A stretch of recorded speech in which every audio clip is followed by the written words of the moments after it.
Hello, ladies and gentlemen, and welcome back to the Ultimate Doctor Who Marathon. This is the show where I take a look at every classic Doctor Who story, plus a bunch of Big Finish stuff, one episode out a day, 1 day per week. And today, on the 5th of April, 2018, we are starting the Season 7 finale for Doctor Who, John Pertwee's fourth story, Inferno, with Episode 1. Now, this story was written by Don Houghton, who is...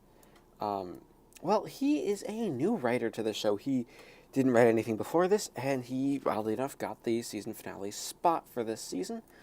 And Inferno Episode 1 starts off really good, mainly because this is a story, the first thing you notice, the direction, mainly because it's directed by Douglas Camfield, which means that you just sort of have this, this higher standard of quality for direction, like there's this high standard that, because it's a Camfield, that means it's gonna be good. It's a good, solid direction, and you can really tell that this is Douglas Camfield directing.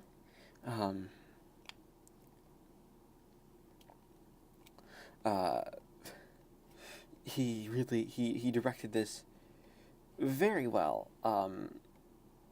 It looks, the episode just looks great, and the color restoration done by the restoration team is also really crisp. But just the story itself is also really nice to start with. The unit is at this Project Inferno, where we have this guy named Stallman, who's the director, and he is kind of a little off his rocker. He's very much like, well, we're not going to stop this drilling for anything. We're going to drill through the Earth's crust so we can harness this gas that's underneath it, based off of a theory at the time, and based on some stuff that I believe is accurate to history. And then you have this building. You have this number 2 output pipe, which is slightly busted. So a guy this drilling gets slowed by Sir Keith, the second in command, who Stallman basically tells flat out, no, your job is to deal with the canteen. This is my project. You are not slowing down the drilling. I didn't tell anyone about this for 3 weeks because it was not important, because this is one of those things where it's like, hey, it's just because it's been here, just because it's here doesn't mean it's it's here, so we can keep going with it. That doesn't really matter. So stop messing around with with my drilling, and just keep yourself to yourself, because I don't like you. But the Doctor's been performing experiments on the TARDIS, which, due to a power surge, sort of sends him into this weird thing. This guy who comes in to look at it touches this green oozy stuff, and he then just sort of changes into this thing. That's not really human. He is, and our big conclusion is just him attacking everybody. It's something that I think the story does really, really well, is setting up this guy as, this poor guy is just going crazy and turning into this creature, which is kind of creepy. And, you have the Doctor coming in to try to save the day, but of course being held back. You also have some stuff noted of the Brigadier as a younger man, not having a mustache, so he grew, he grew into look more intimidating, and that's the thing. And then you have this amazing moment where Sergeant Benton from the Invasion is here. He sort of laughs at the Brigadier, and the Brigadier just sort of shoots him this look like, the Doctor's allowed to laugh at me, not you. And the Doctor's just great. There could be a little more with Liz here, but other than that, it's just a great opener. I love the way that this episode opens the story. So I'm going to give Inferno, episode 1, a 10 out of 10. Alright, it is the 6th of April, 2018, and I just finished watching Inferno episode 2, and this episode continues the winning streak of the first episode, mainly because the Doctor being, John Pertwee being the Doctor who most favors peace as his first situation, even though he's oddly enough the one who defends himself with violence the most. After being faced with this horrible guy turning into a monster, the first thing he does is ask if he can help. And that is something that is, personally, I think is great for the character, because it sort of helps, it further establishes Pertwee's version of the Doctor as the Doctor who sort of just wants to help people as best as he can. He's not, he's, you know, he thinks peace can happen. Of course, we get an action scene, Slocum ends up being shot, and a private is also infected, and he has to be killed too. And though he doesn't actually get killed in this episode, he gets killed later on. And by the time that happens, by the time that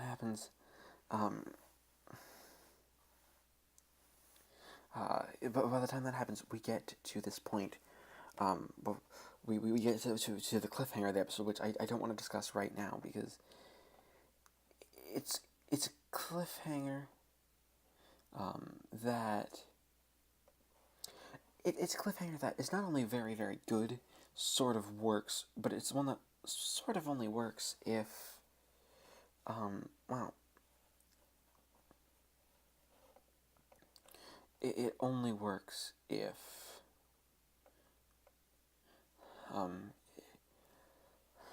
it only works if you really understand that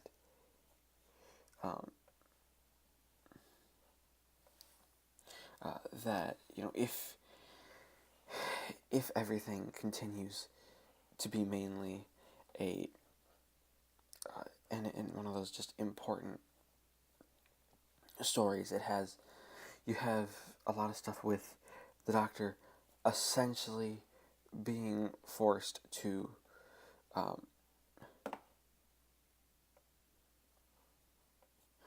the Doctor is essentially he's forced to work with this whole idea, and you know, you have he obviously doesn't trust Stallman, so but what happens is Stallman cuts the power to the Doctor's shack, so he's not allowed, you know, to really you know, he's not allowed to really have anything to continue. He has to, you know, he loses it, so he eventually he works it out so he can get more power and sends Elizabeth off, which causes him to dematerialize, and that's our big cliffhanger, is the Doctor as the TARDIS Council actually dematerializes, and the Doctor leaves the project, which that is, you know, it's a great cliffhanger. It's really well executed, and it just sort of shows, you know, that this story is not screwing around, that everything is going to be changing. You have Stallman still essentially refusing to cooperate with anything. He refuses to slow down the drilling at all, even though he really probably should be doing it, because it's one of those things that is, you know, when they siphon off the green stuff that went on under 2 output pipe, it refuses to cool down. It's only getting hotter.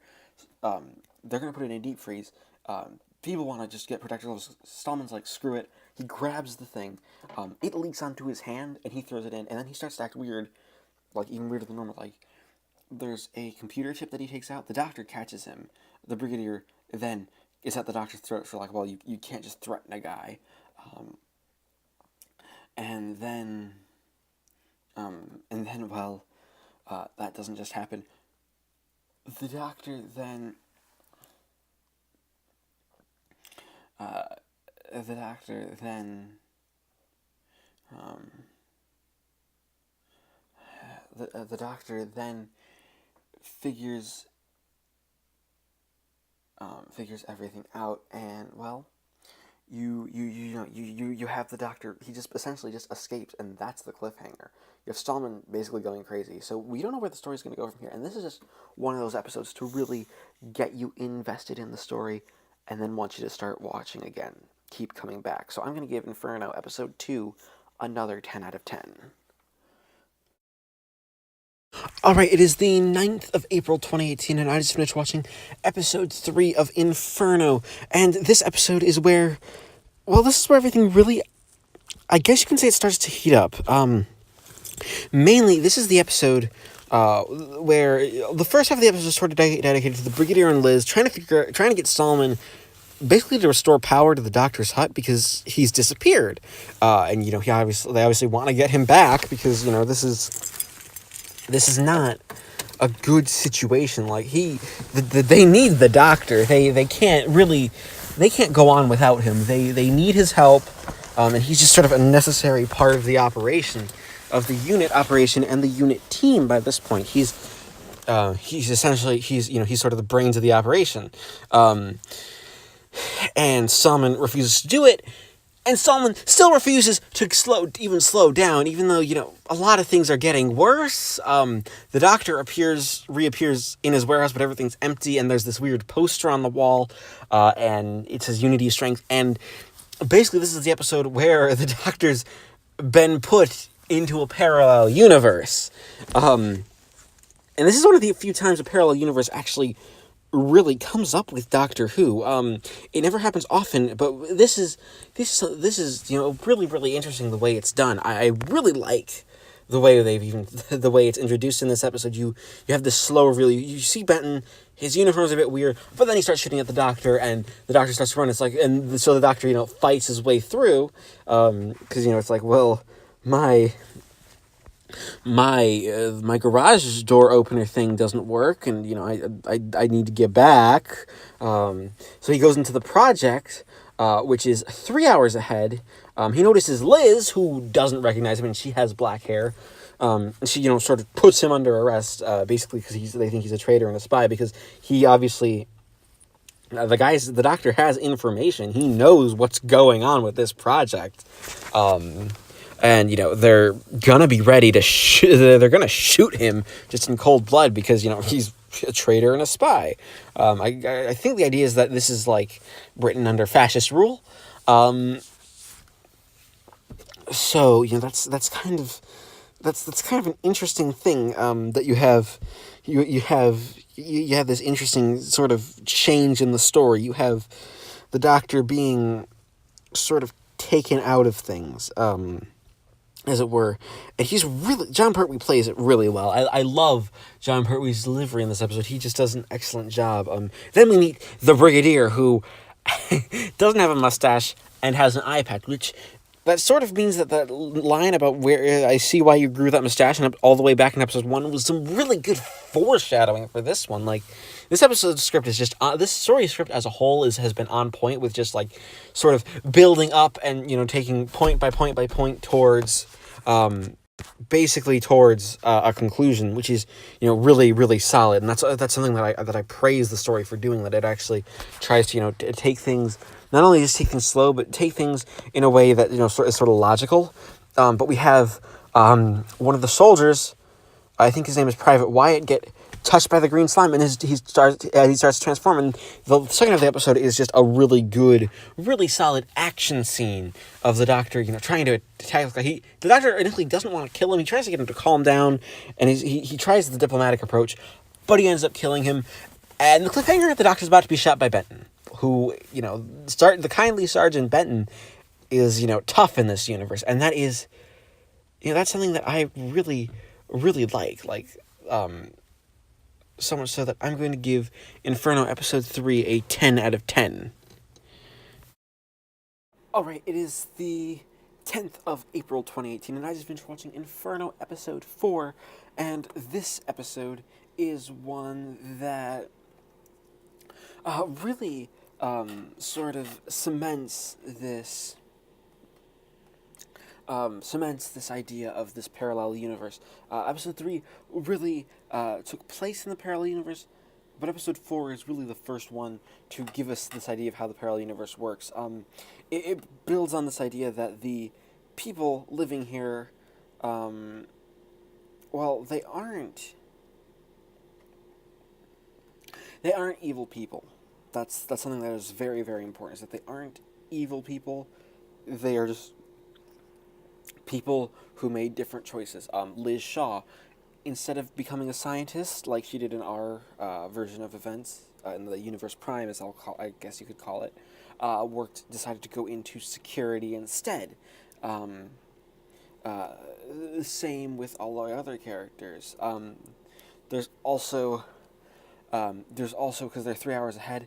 There's this idea that Sir Keith Gold, who has been essentially trying to not stop the project but slow it down enough so that we can be like, hey, we need to let's be safe about this. Um, let's not go too crazy. Well, he's been killed by Professor Stallman. The doctor, we pick up with the doctor fixing their computer because they're still people to him, which is something interesting. Like, they aren't evil. They're still people, and Liz. He even nearly gets through to Liz, which is something that I think is very, very important. Is that he ends up nearly getting through to Liz Shaw, even if, uh, even if, really, the work around it doesn't necessarily work properly. Um, it's it's one of those things. It's like everything's spiraling out of control for the doctor at this point. Like, he saves the computer, but he still is getting himself interrogated. Like, he doesn't get a choice in that matter. No, he's going to be interrogated, and this interrogation is essentially a torture. The doctor really he doesn't go through this. It doesn't get treated lightly. It gets treated like a torture, even if around the doctor, everyone's kind of sort of slowly sort of dying, like everything's turning from bad to worse, with with the project essentially failing. You have you have you have the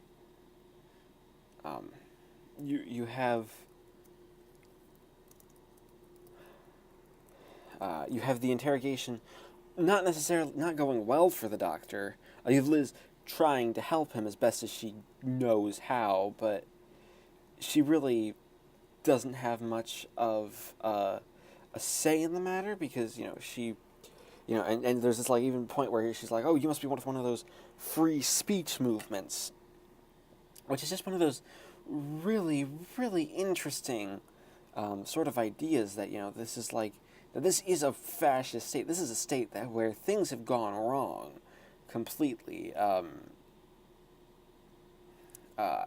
you really get the feeling that things that the doctor almost has a duty to try to put things right, which is something that doesn't that can't really happen, mainly because we're building up to what is essentially a tragedy, which is essentially a tragedy, and everything is being built as this idea that things not only will not be going right, but things will be going bad. It's a very, very intense story. We do eventually cut back to our universe proper, and we continue on with the story as it is, but and the doctor's still missing, and our big cliffhanger is it's again a cliffhanger of the doctor's in peril in this other universe at the hands of one of his friends, because he's put in the cells one of the other prisoners is turned into a werewolf, and the doctor tries to escape it, and that's sort of where we end it. And we just are building up to this big conclusion. So I'm going to give Inferno episode 4 another 10 out of 10. Alright, it is the 11th of April 2018, and I just finished watching Inferno episode 5. And this is an episode that I find a bit interesting, mainly for the fact that this is the episode where the story decides to take a turning point. It doesn't quite do a turning point into badness, but it marks a turning point. It's from the point of no return. The cliffhanger of the Doctor having a gun pulled on him by Professor Stallman is essentially resolved by penetration 0 happening. Like, they reach the Earth's crust. They reach through the Earth's crust, and that causes an earthquake. Which is interesting because, I think it's meant to just be an earthquake from the release of energy and not from it's an earthquake because earthquake. No, an actual earthquake. No, it's just, it seems to me that it was more like a release of energy quake, because we are at a point where, this energy is released, and basically everything starts to heat up, and this is where everything starts to really go wrong for our characters, and the story, because, immediately things start to heat up. Stallman turns the monsters in this are called Primords. They're never named on screen, which is, it's a dumb name, but I will refer to them as such. So Stallman locks himself in with the heat. He becomes a Primord. He turns Benton into a Primord. And this is, of course, all the parallel universe stuff. And basically, this is the episode where the Doctor at least does his biggest attempt to take control of the situation. Not just the situation, but also to take control of the world and try to prove to these people that you can life can, he can, even if he can't fix their world, he can, at least they should give him power just so he could try and go back to his world, to fix that. You have, a lot of stuff working with, it's heating up. The brigade leader is already, he's scared so shitless that he has essentially just started to, he's essentially threatening, we're gonna keep going, even though, a lot of the whole point of this is that they're past the point of no return now. They can't go back. So much so that, Greg and, Dr. Petra Williams try to leave, and it's like, and they basically say, you can keep playing on keep playing soldiers while, the rest of us burn. And it's, a really good commentary that this sort of, everyone's trying to play at everything being normal while the world around them just sort of burns and slowly crumbles away into nothing.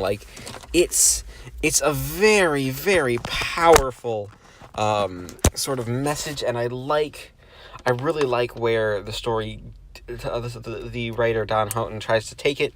Again, I didn't mention this, but this is a Camfield directed script, so you already, because Douglas Camfield is directing it. He has 2 more that he directs after this, but he's directing it, so it's probably gonna be good. And the direction from Douglas Camfield is a highlight of the episode. Camfield just makes every shot great, and you have this build, and we only get in this episode, we really only get one cut back to the World Prime, where in what I think is a very, very nice, a good way of introducing this idea, because a lot of the whole point is that this world that the Doctor's in is at the point of no return. But the world of our world is a couple hours behind in their project, but also has characters make slightly different decisions. Because Sir Keith in the world that the Doctor's trapped in is dead. He was shot, intentionally shot. Now we cut back to Sir Keith, who's a friendly character. He's played by Christopher Benjamin, who will go on to play Henry Gordon Jago in the Tom Baker story, The Talons of Wang Chiang. But here he's playing just Sir Keith Gold, and as such, he's essentially taken to the ministry. He gets permission to stop the drilling completely. And on his way back, the driver has orders from Solomon not to kill him, just to delay him. And the driver, in his being a driver, is like, apologizes before potentially getting into a car crash, and then we cut back. So you've sort of planted the seeds that either one, things can be changed, or two, it sort of calls into like, is our world on the same fate? Because yes, things played out differently, but Sir Keith, at least to the audience, is potentially dead. Like, that is still a thing. So I'm gonna give Inferno episode 5 a 10 out of 10. Alright, it is the 12th of April, 2018, and I just finished watching episode 6 of Inferno. This is the penultimate episode for the story, and the episode where basically we essentially get a vision of what could happen if the Doctor can't stop the drilling in our world, in the world Prime. What's really nice about this story is that it's really, really good at getting the at not quite getting the story to work, but just getting the story to build to its conclusion. It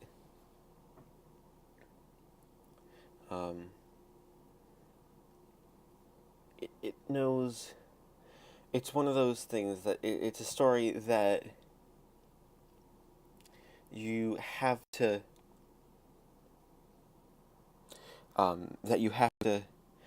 keep really, it's a story you have to keep going for, because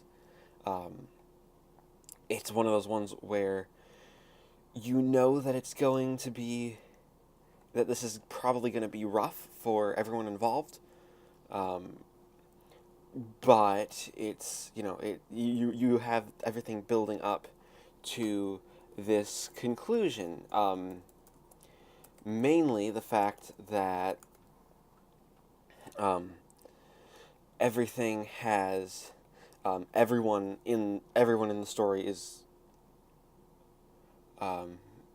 about to die. Like you have this build up to the story where everyone not only is about to die, but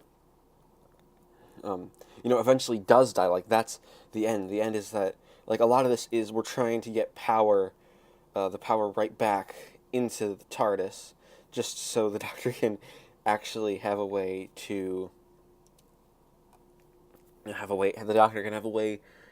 save at least his friends. Like, he can't save the people of this world, but he can still go back and save the people of his world, and it's done really well. Like, it's made it's made everything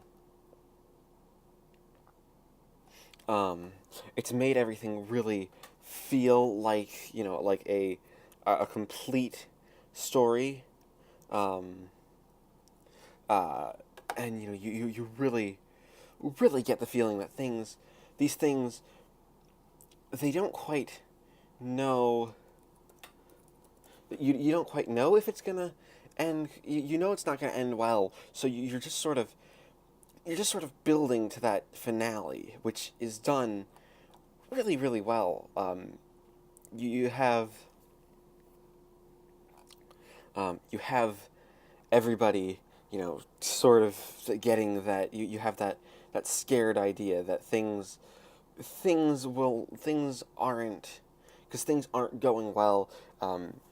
Everyone's really losing it. They're going they're going crazy, and they're getting ready essentially just to essentially I guess you could say they're getting ready to they're getting ready to kill everybody.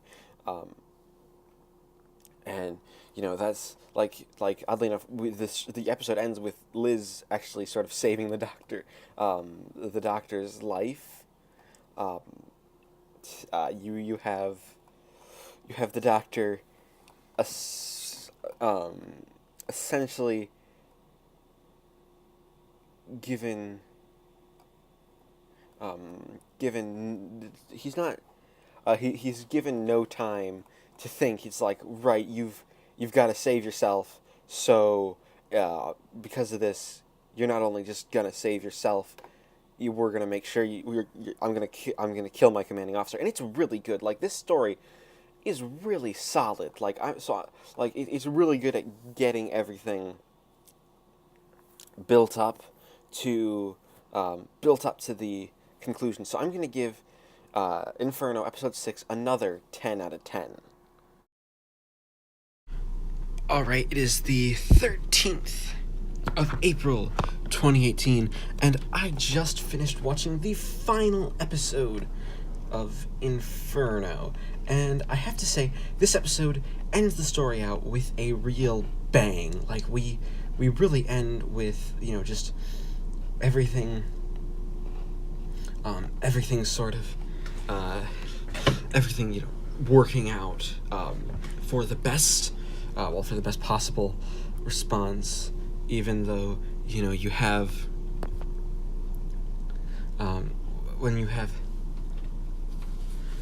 we have just about everything ending well. You have the doctor reappearing, he's passed out, the number 2 output pipe blows like it did in the other universe, which sort of started everything. The doctor mumbles in his sleep that you have to put everything into reverse because that'll fix everything. And then once that happens, the doctor essentially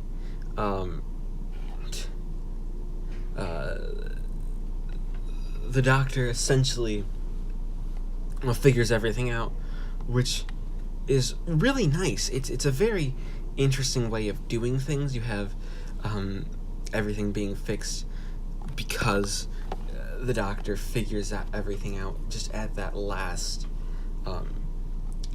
moment, which I think is probably the best way of ending things. We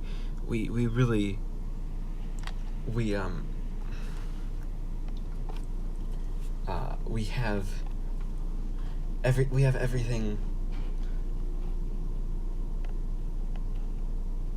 We have everything which works while everything, while things still, don't, things still end up in, in this horrible, everything is failing. We won't, things won't be surviving, which I think, the story does it really, really well. Like, it's a really, really good way of doing things, and I really like what the story does. It creates a good atmosphere for everything, and it makes everything feel like a real conclusion. So I'm gonna give Inferno episode 7 because everything ends up well. And we actually have a little bit of a joke at the end where, to end the season, the doctor gets the TARDIS working a little bit, except he just goes a few seconds into the future and a couple hundred yards in a different direction, which causes him to land in the rubber stump after basically insulting the Brigadier completely, which I have to say is it's a hilarious sort of ending. And you have everything just sort of end very well, like that. So I'm gonna give Inferno episode 7 a 10 out of 10. That being said, we are at the end of the story, of course, so that means we average all the scores of each individual episode to give Inferno a final score of 10 out of 10. Thank you everybody for watching this installment of the Ultimate Doctor Who Marathon. Please leave a like, comment, and subscribe, and join me next time when we open Season 8 of Doctor Who with Terror of the AUTONS.